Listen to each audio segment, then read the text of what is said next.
ইতিমধ্যে যে খবরে আমাদের নজর রয়েছে, 7টি পয়েন্ট থেকে যেরকম দেখাচ্ছিলাম যে মিছিল শুরু হবে, ইএম বাইপাস অবরুদ্ধ হতে পারে। আরজিকর কাণ্ডে একদিকে মানববন্ধন কর্মসূচির ডাক দেওয়া হয়েছে, অন্যদিকে এই আরজিকর কাণ্ডে বাতিল শিক্ষক দিবস ও বোর্ড টপার্স অনুষ্ঠান স্থগিত করল স্কুল শিক্ষা দপ্তর। টেলিফোন লাইনে রেশমি রয়েছেন আমাদের সঙ্গে। রেশমি, কি খবর?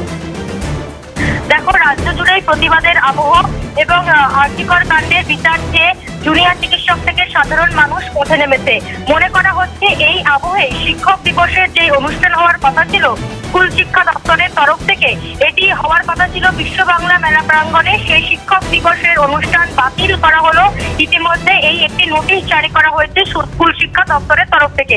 মূলত টিচার এবং যারা 2022-এ মাধ্যমিক উচ্চ মাধ্যমিকে টপার হয়েছেন তাদেরকেই সম্বর্ধনা দেওয়ার এই অনুষ্ঠান ছিল এবং শিক্ষা দপ্তরের তরফ থেকে 2 তারিখে অর্থাৎ গতকাল একটি নোটিশ দিয়ে জানিয়ে দেওয়া হয় অনির্দিষ্ট কারণবশত এই প্রোগ্রাম ক্যান্সেল করা হলো, কিছু কারণবশত, এবং পরের যে প্রোগ্রামের শিডিউল তা জানিয়ে দেওয়া হবে।